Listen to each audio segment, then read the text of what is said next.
Now, the purpose of the Bible is to testify of Jesus Christ. The Bible, from Genesis to Revelation, points to Christ.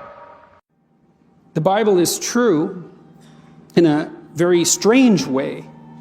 What you do as an educated person is sample that structure that constitutes the sum total of the texts of our civilization. Because if those four things are true, that there's truth, that God exists, that miracles are possible, and the New Testament is reliable enough to let us know that the resurrection occurred, then Christianity is true. Because if Jesus rose from the dead, game over, Christianity is true. So, what is the food you give to the soul? It is reading the Bible, the Word of God. And I don't care who you are, you cannot live a victorious life if you neglect Bible reading and Bible study. But what we have at stake here is far more than that. You know, your life depends on this book. So read it. Leviticus chapter 23, the Pulpit Commentary, Part 4, Holy Days and Seasons, Weekly, Monthly, Annual, Septennial, and every half century. Chapter 23. This part consists of chapters 23 and 25, with chapter 24 parenthetically introduced. Every religion must have its round of holy days and seasons. 1. To give occasion for manifesting joyous thankfulness to the giver of all good things. 2. To keep alive the memory of past events around which religious associations cling. 3. To impress upon the hearts of the worshippers those sacred mysteries which are regarded as essential characteristics of the system. 1. The duty and happiness of rejoicing before the Lord find a prominent place under the Mosaic dispensation, as they must in any religion where man feels himself in a covenant relation with God, brought nigh to him by himself, and no longer estranged from him, who is his only true life and happiness. Accordingly, the first thought of the annual Jewish festivals is that of joyous thankfulness, such as is becoming to reconciled children grateful to their Father for the many bounties that they receive at his hands. The first gift of God of which man becomes conscious is that of the daily sustenance provided for him, and therefore we should expect holy days to be appointed to commemorate the goodness of God in bestowing the gifts of the earth. The first aspect, therefore, in which to regard the three great annual festivals, the Passover, Pentecost, and the Feast of Tabernacles, is that they were days of thanksgiving for the fruits of the earth dispensed by God to man. First, with regard to the Passover, we read at verses 10 and 11, When ye be come into the land which I give unto you, and shall reap the harvest thereof, then ye shall bring a sheaf, or an omer of the firstfruits of your harvest unto the priest. And he shall wave the sheaf before the Lord, to be accepted for you. On the morrow after the Sabbath the priest shall wave it.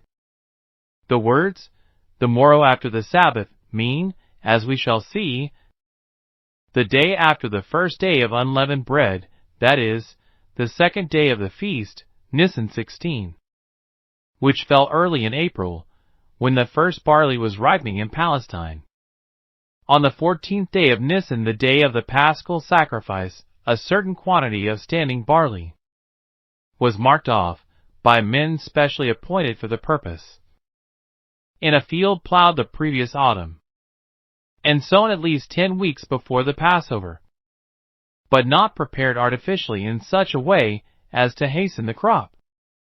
On the following day, Nisan 15, at sunset, 3 men were sent to the selected field, and, in the presence of witnesses, cut the ears of corn before marked, and brought them into the temple. On the next day, Nisan 16, this corn, whether in the form of a sheaf or a flower, was offered to the Lord by being waved before him, and then consigned to the priest. Here, by the presentation of the firstfruits of the year, an acknowledgment is made that the products of the earth are by right God's.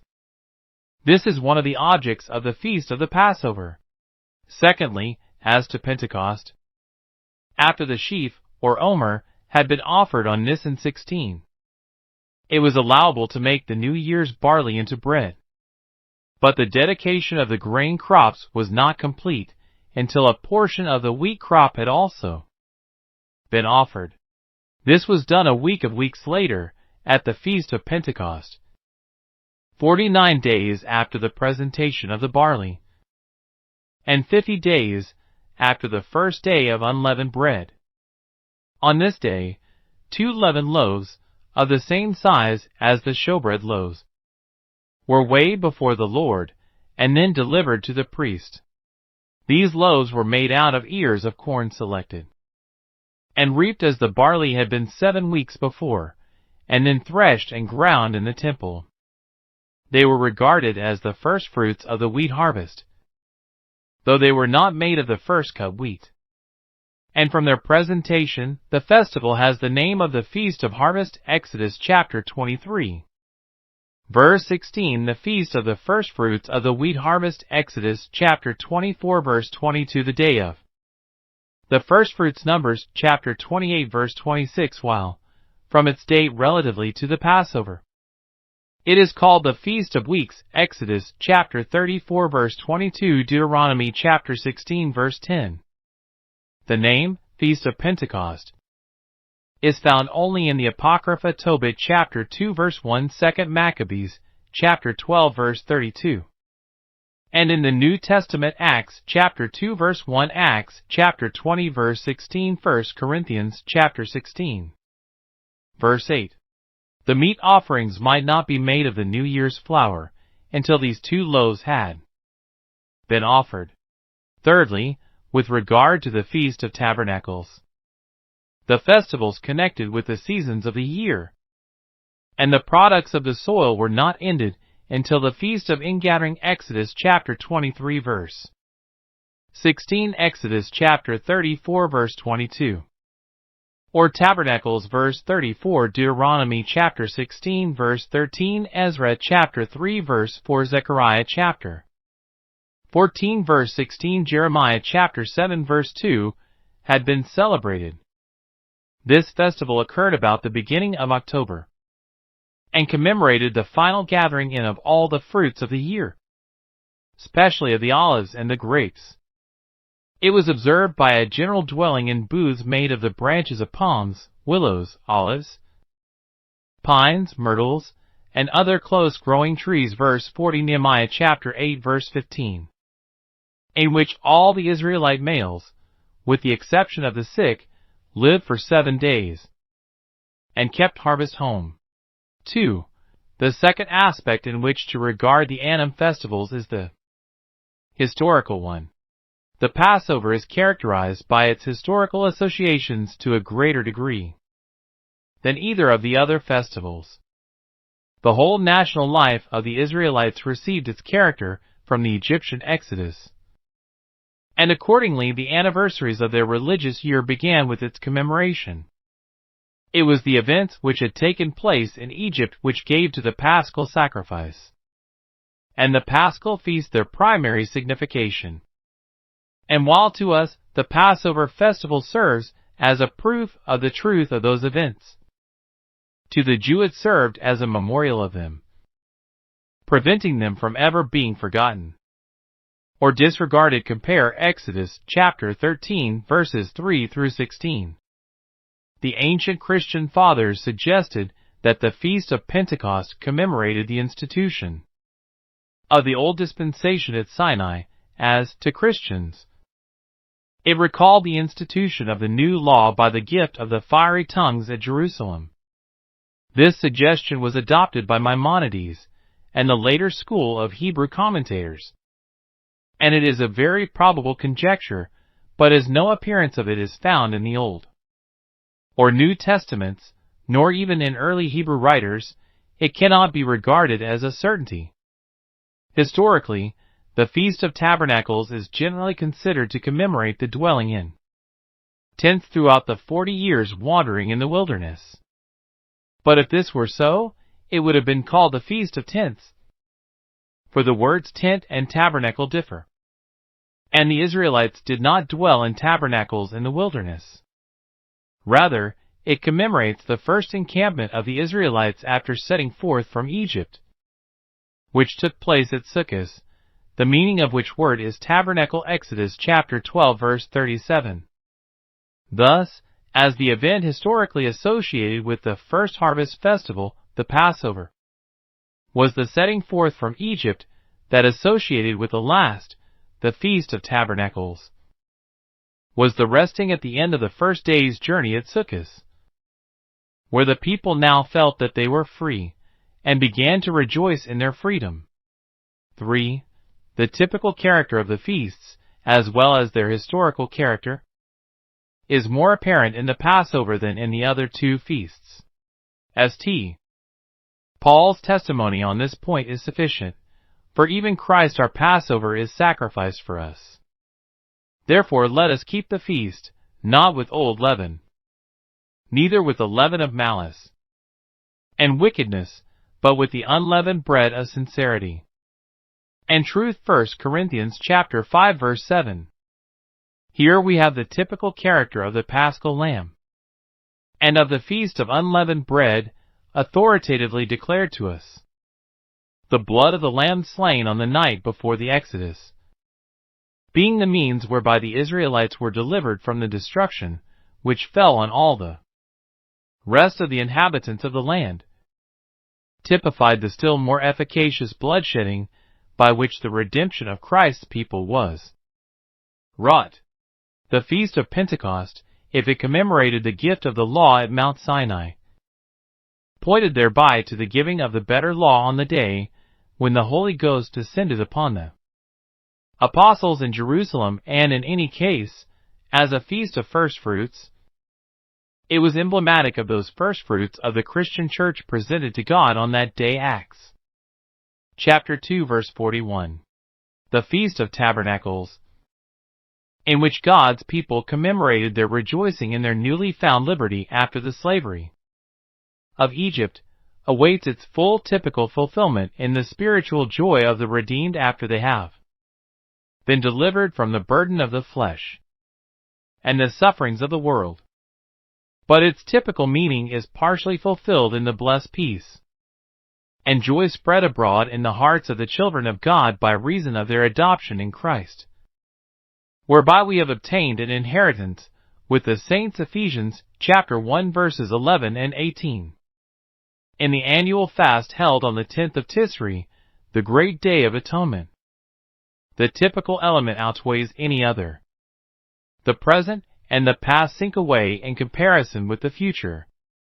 The day suggests no thought of the seasons or of the products of the earth, and it recalls no event of past history.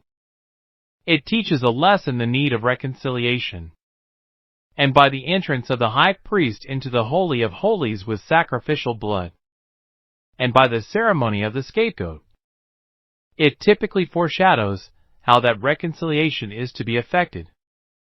The monthly festivals had a purpose different from the annual. They occurred on the new moon, or the first day of each month, and their intention was to dedicate each month to God. Only one of these monthly festivals is mentioned in this chapter, the Feast of Trumpets. It is the feast of the new moon of the sacred seventh month, with which the civil year began, because it was New Year's Day. It had more ceremonies attached to it than the first days of the other months, whereas the feasts of the new moons in other months only sanctified the special month which they began. The Feast of Trumpets sanctified also the whole year, and was therefore an annual as well as a monthly feast. The weekly festival was the Sabbath. See Exodus chapter 20 verse 10, Deuteronomy chapter 5 verse 15. This feast sanctified each week, as the monthly feast sanctified each month. And like the annual festivals, it looked both backwards and forwards. Backwards, to the sanctification bestowed upon it, because that in it he had rested from all his work which God created, and made Genesis chapter 2 verse 3 forwards, to the great Sabbath in which Christ rested in the grave, and yet further onwards to another Sabbath still to be enjoyed by the people of God. The sabbatical year and the Jubilee were extensions of the sabbatical principle, certain civil and religious institutions and regulations being attached to each of them. Verse 2 concerning the feasts of the Lord, which ye shall proclaim to be holy convocations. Even these are my feasts.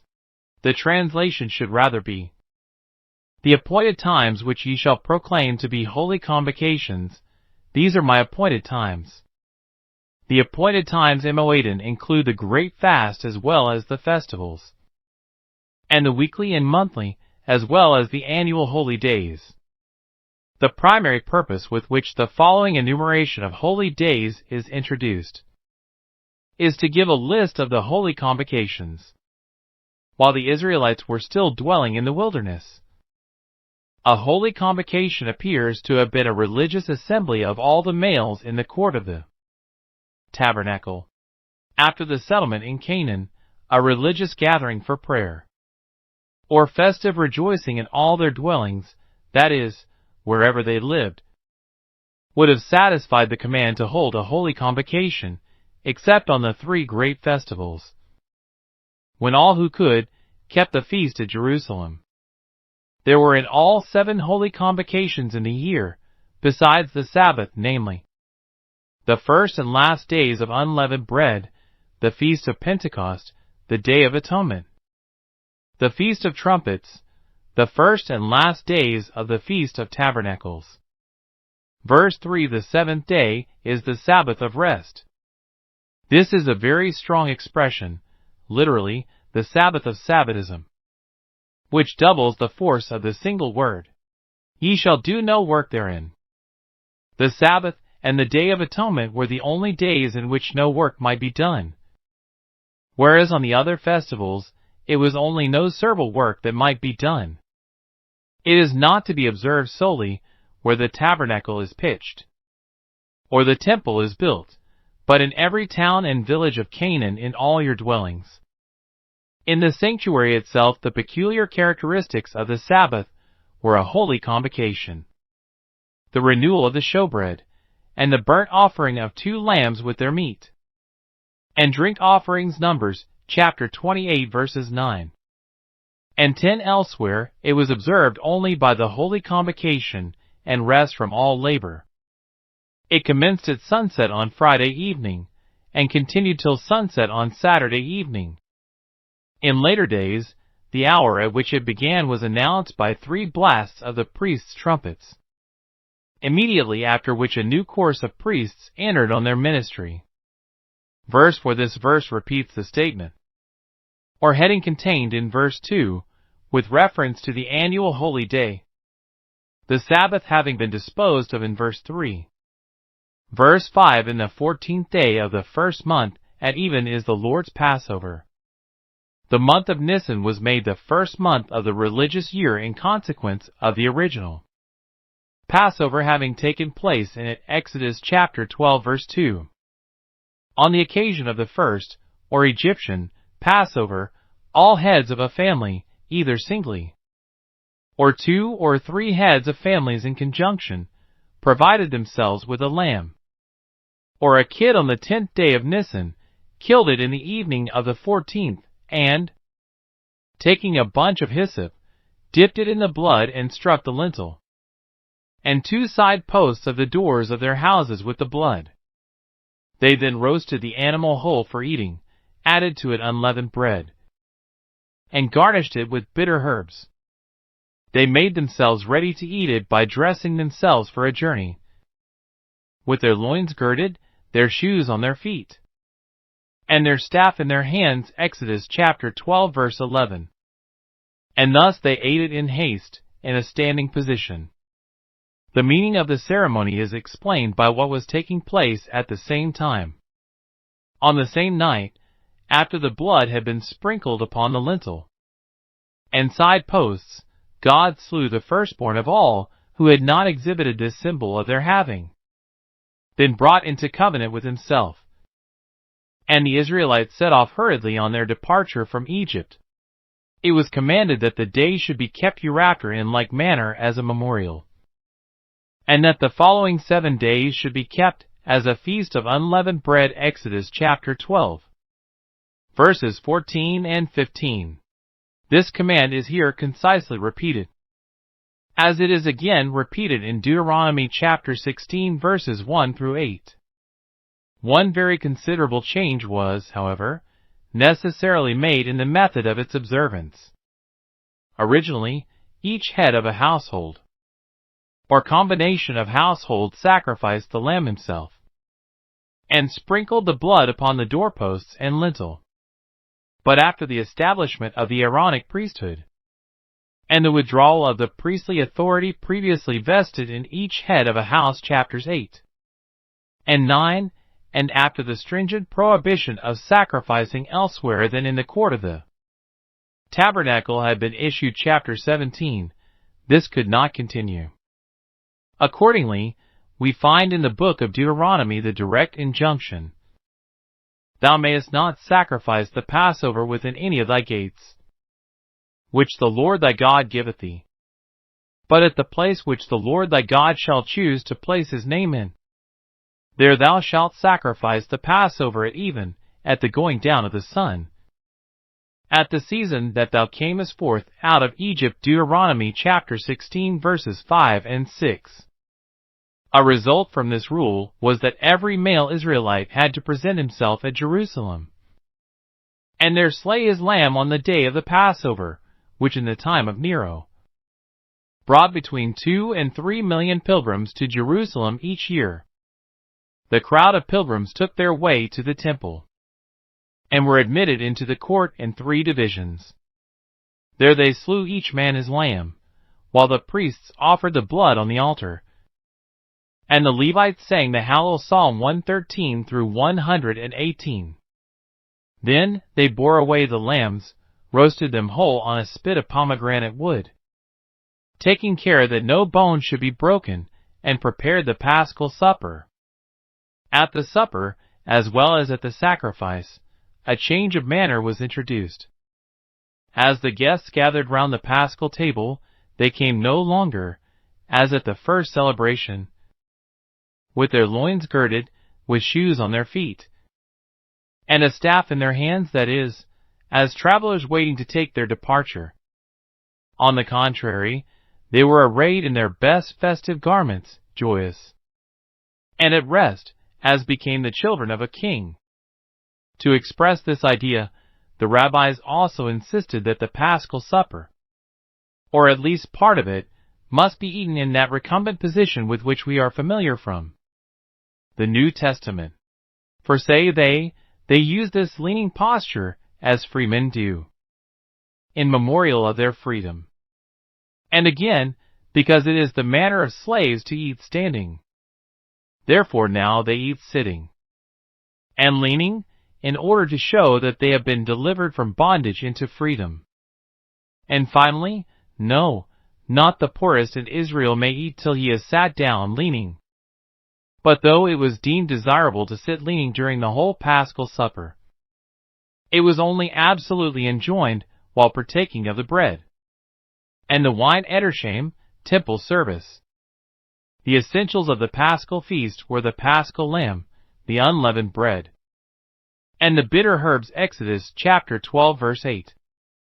To these were afterwards added a dish formed from an animal sacrificed on the Passover day, a composition of dates and other dried fruits, and 4 cups of red wine mixed with water, the last of which came to be regarded as essential as that which had been commanded in the law.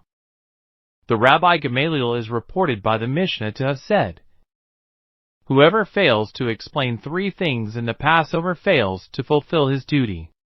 These are the Paschal lamb, the unleavened bread, and the bitter herbs." The Paschal lamb means that God passed over the houses of our fathers in Egypt, which were sprinkled with blood, the unleavened bread, that our fathers were hurried out of Egypt, the bitter herbs, that the Egyptians made the lives of our fathers in Egypt bitter. Pesher, chapter 10 verse 15. The wine was regarded so necessary an adjunct, that it is ordered that every householder must provide himself with 4 cups. even if he had to sell or pawn his coat, or hire himself out for a servant, or receive money from the poor's box in order to do so. Pesher 1. The supper began with drinking the first cup of wine, before which a grace, or thanksgiving, of the following character was said: Blessed art thou, Jehovah our God, who hast created the fruit of the vine. Blessed art thou, Jehovah our God, King of the universe, who hast chosen us from among all people, and exalted us from among all languages, and sanctified us with thy commandments.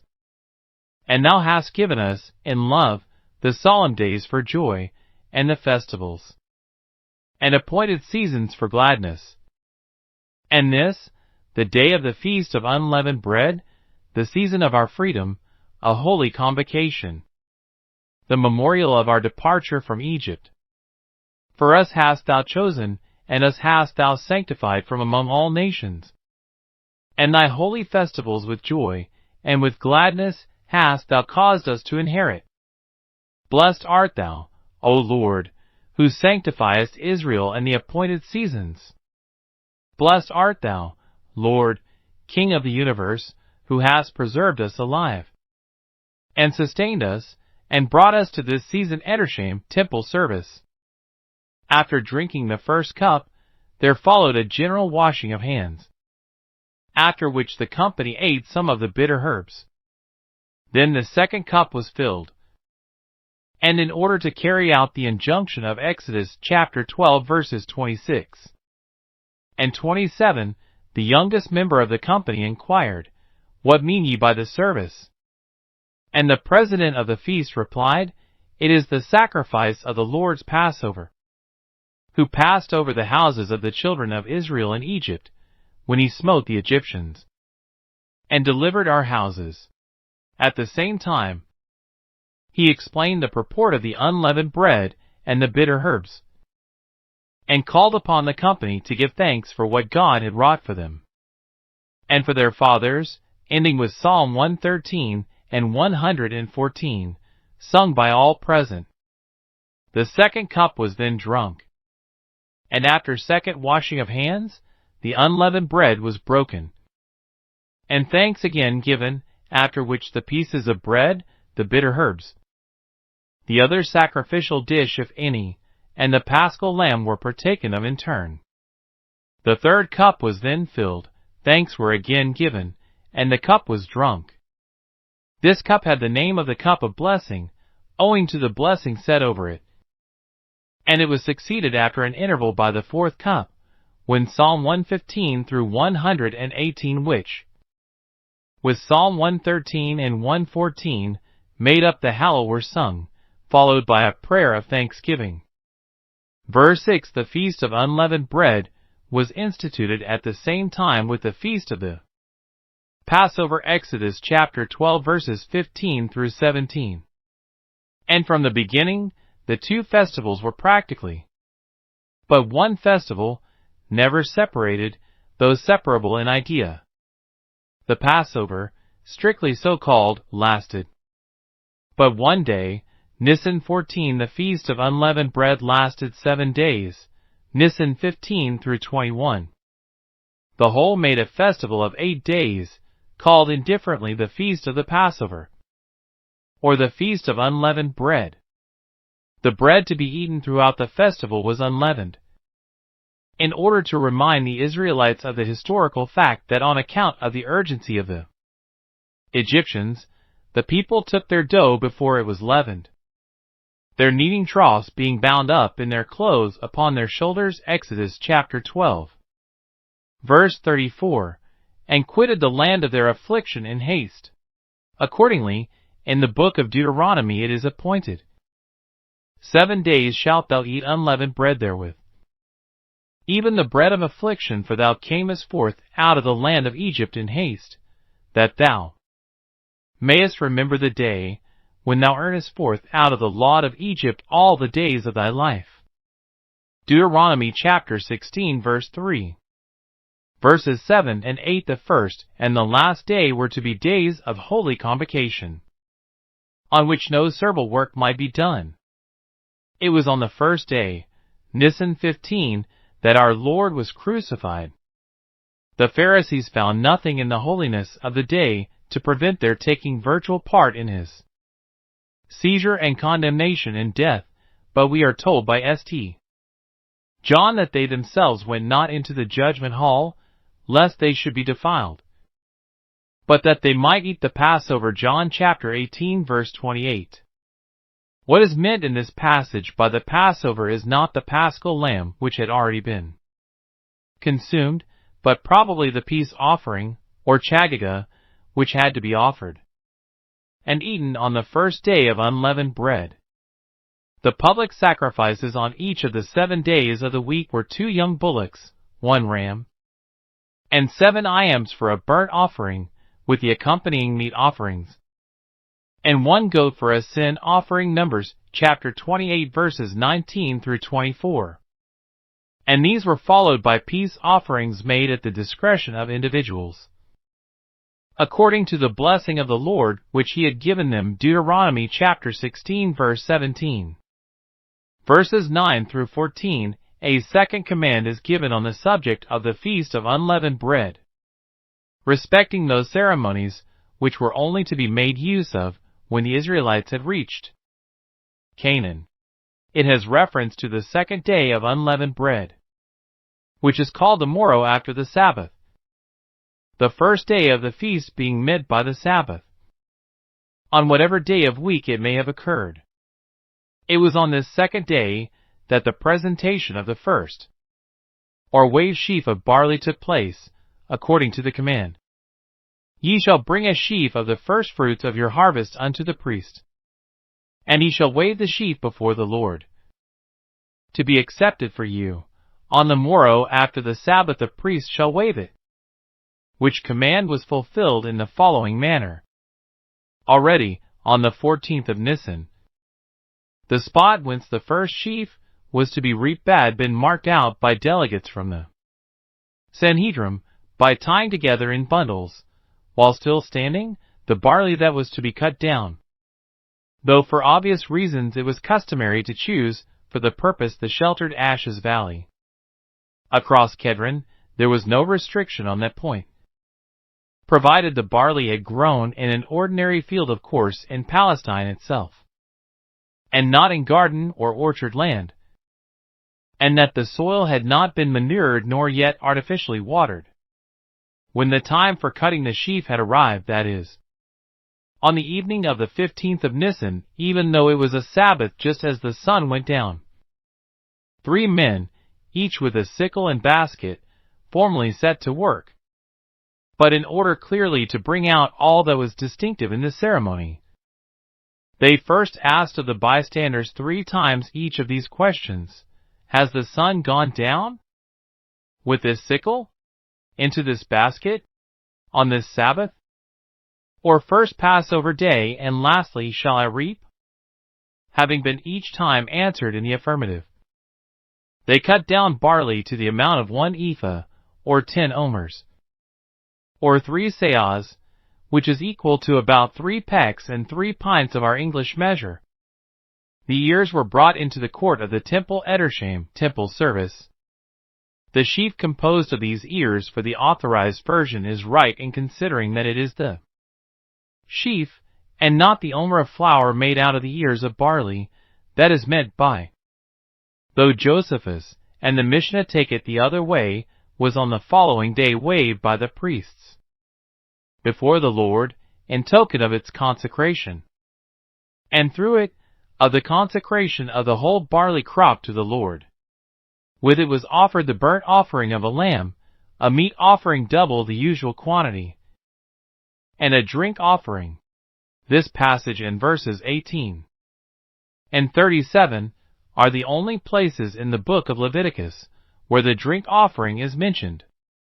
Until the waving of the sheaf, neither bread nor parched corn, nor green ears, that is, no grain in any form, might be eaten. We may imagine how delicacies made of the new flour would at once appear in the streets as soon as the sheaf had been waved. Verses 15 through 21. The feast of Pentecost lasted but 1 day. from the morrow after the Sabbath, that is, from the 2nd day of unleavened bread, the day that ye brought the sheaf of the wave offering. 7 Sabbaths, i.e. weeks, were to be counted, making 49 days. And on the day following the completion of the 7th Sabbath, meaning here the 7th week, the festival was to be held, whence its later name of Pentecost, or 50th day feast. It would have fallen about the beginning of June, a season of the year which would have made the journey to Jerusalem easy. The characteristic offering of the day was that of 2 wave loaves of 2 tenth deals of fine flour, baken with leaven. These loaves were regarded as the firstfruits unto the Lord of the wheat harvest, although the greater part of the crop had now been reaped and housed. They were to be leavened and brought out of your habitations, that is, they were to consist of such bread as was ordinarily used in daily life. They were made out of ears of wheat selected, and cut like the barley in the feast of unleavened bread, and then threshed, and ground in the temple court. Each loaf contained an omer of flour, amounting to about 5 pints, and would therefore have weighed about 5 pounds. With these were offered 2 lambs, which were weighed before the Lord by being led backwards and forwards before the tabernacle or the temple. And then the loaves were weighed also, but they were not placed upon the altar, as they were leavened. The 20th verse, which is somewhat obscure in the Authorized Version, should be punctuated as follows: And the priest shall weigh them, the 2 lambs, with the bread of the firstfruits, the 2 loaves for a wave offering before the Lord, with the 2 lambs, they the loaves shall be holy to the Lord for the priest. The other sacrifices to be offered on this day are described in the text as 7 lambs, 1 young bullock, and 2 rams, for a burnt offering unto the Lord, with their meat offering and their drink offerings, and 1 kid of the goats for a sin offering. In the book of Numbers, chapter 28, verse 27, they are stated to be 7 lambs, 2 young bullocks, 1 ram, with meat and drink offerings, and 1 kid of the goats. Seeing that in Leviticus 1 young bullock and 2 rams are commanded, and in Numbers 2 young bullocks and 1 ram, it is reasonable to suppose that a copyist's error has found its way into one or the other text. The feast was to be kept as a day of holy convocation, and no servile work was to be done upon it. The number of sacrifices offered by individuals who had come to Jerusalem caused the festivity to be in practice continued for several days subsequent to the festival itself. Verse 22, when ye reap the harvest of your land. The legislator pauses in his enunciation of the festivals to add the rule of charity, already laid down in the 19th chapter, as to leaving the gleanings unto the poor and to the stranger. Verses 23 through 25, in the 7th month, in the 1st day of the month. Only one of the monthly festivals is named in this chapter, because it is the only one on which a holy convocation was to be held. The 1st day of the 7th month we should expect to be holier than the 1st day of any other month, on account of the peculiar holiness of the 7th month, and because it was the beginning of the civil year. It is to be a Sabbath, that is, a festival observed by rest, and a memorial of blowing of trumpets. The latter word should be rather rendered a memorial of a joyful noise, that these joyful sounds were made by blowing the cornet. We may well believe from the testimony of tradition, but the text of Holy Scripture does not state the fact, and the use of the word trumpets in place of cornets leads to a confusion. Every new moon, and among them that of the 7th month, was observed by the blowing of trumpets. Numbers chapter 10 verse 10. But the trumpets then blown differed in their use and shape from the cornet. The trumpet was a long-shaped metal instrument, at first used to give the signal for marching, afterwards to serve as the sign of the arrival of the monthly festival. The cornet was an animal's horn, or, if not a real horn, an instrument formed in the shape of a horn, and it was used to express joyful emotions, answering somewhat to our modern bell ringing in the West, or firing unloaded guns in the East. Besides the blowing of trumpets, special sacrifices were appointed for the first of each month: 2 young bullocks and 1 ram, 7 lambs with their meat and drink offerings for a burnt offering, and 1 kid of the goats for a sin offering. Numbers chapter 28 verses 11 through 15. On New Year's Day, which, from its difference from the other new moons, was an annual as well as a monthly feast, the special offerings were 1 young bullock, 1 ram, and 7 lambs, with their meat and drink offerings for a burnt offering, and 1 kid of the goats for a sin offering. And these were to be in addition to the offerings made on the first day of each month. Numbers chapter 29 verses 2 through 6.